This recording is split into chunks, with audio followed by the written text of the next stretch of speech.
What's up, guys? We're going to be taking a look today at how to take the sketch of your logo from your notebook, put it onto Adobe Illustrator through your iPad, and vectorize it. Starting off, we have a photograph of my sketchbook over here for the debris logo. And what we want to do first is make sure that we crop out everything unnecessary. In my case, I'll just go ahead and choose to use this sketch of mine for my vectorized logo. And it's really important to note that there is no lines in the background of my logo, meaning I did not sketch my logo on a lined piece of paper. I sketched my logo on a solid background paper. That's going to be very important later when we vectorize it in Adobe Illustrator. Click Done, and let's open up Adobe Illustrator. And I like to use 8.5 by 11 paper because this is the printing size in America. I chose to have it horizontal because my logo is horizontal. On the bottom left, you'll find this picture icon. Click it. That's actually your place tool. Click Photos, and we'll find our logo in our photos.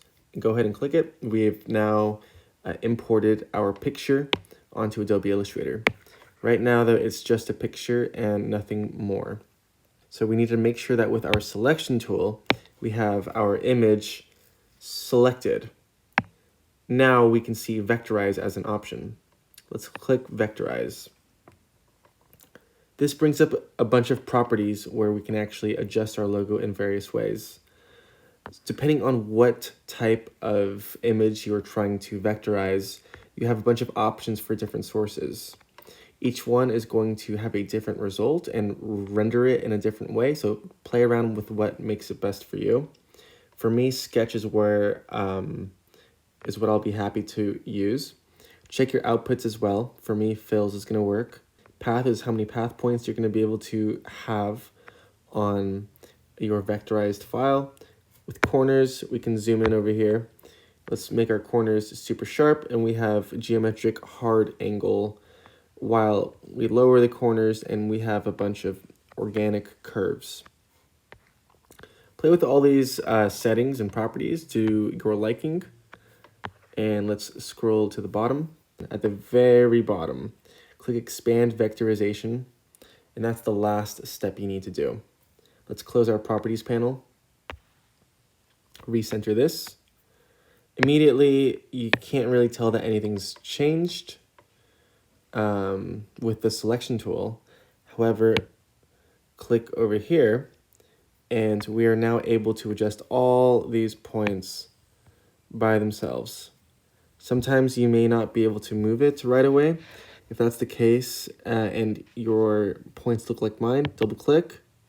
And now we have opened up the opportunity to move everything around. Use these white circles as your handles. The blue is what's currently selected. The white dot in the middle moves the whole entire point, whereas these handles are the curves of that point. If you double click it, it turns into a box. This highlighted box over here in blue is more of an anchor point.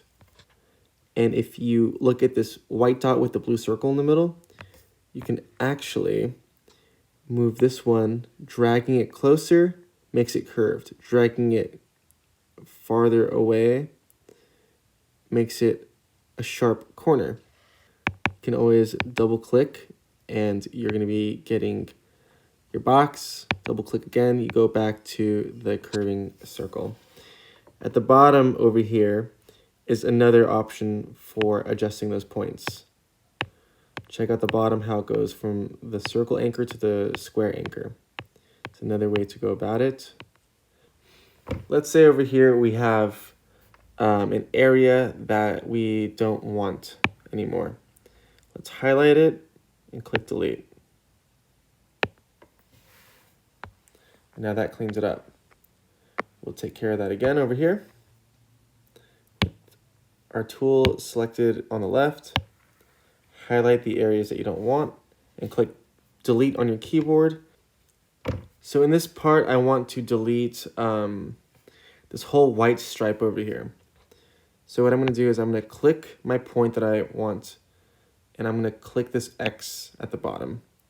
That's going to delete the points, the anchor points.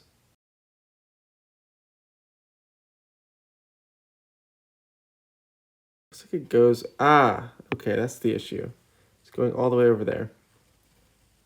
Let's pull those anchors down. But we'll still continue to delete them. Click the X, click the X, click the X, and now it's a much more simplified path. Note that when you delete a point, you cannot just simply click delete on your keyboard because that'll delete your entire path. Double tap your point, make sure it's highlighted in blue and that it's a circle. Then you can click the X on your screen. That's the only way that you can delete a point. So click this X over here to the left of the trash can. That deletes your point. And if you were to try to delete the whole thing with the trash can, it's not going to work. If you were to delete with your keyboard, it deletes the whole entire path. So you must use the X below. You can also highlight multiple points like these two over here and click X and delete them together.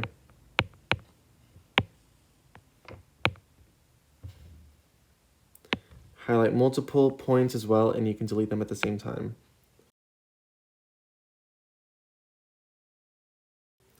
You're also able to move a single part of your design by, let's say we go and select just the D. We can actually move the entire D from the rest of your logo and place it somewhere else, or even expand it by holding Shift and pulling out. If we want this to be bigger, if we want it to be smaller, put it back in. You can see how we can also warp the different sizes of this particular part. And let's say we want to do that just for the apostrophe over here. We highlight it first with this tool, and then use our selection tool to move it around. And maybe we want to rotate it like that. If we want to add color, then we simply highlight where we want to add color using our path tool. Highlight it, click our fill, and we can change the color. Whenever you're ready to export your black and white logo, click the top share button here, and we can either export this as a quick PNG by saving there, or we can click publish and export, and we get export as, giving us all these other options to choose from. Depending on what your needs are, you can export this however you prefer. You can just save as the image. Let's go to our photos, and we have our vectorized sketch.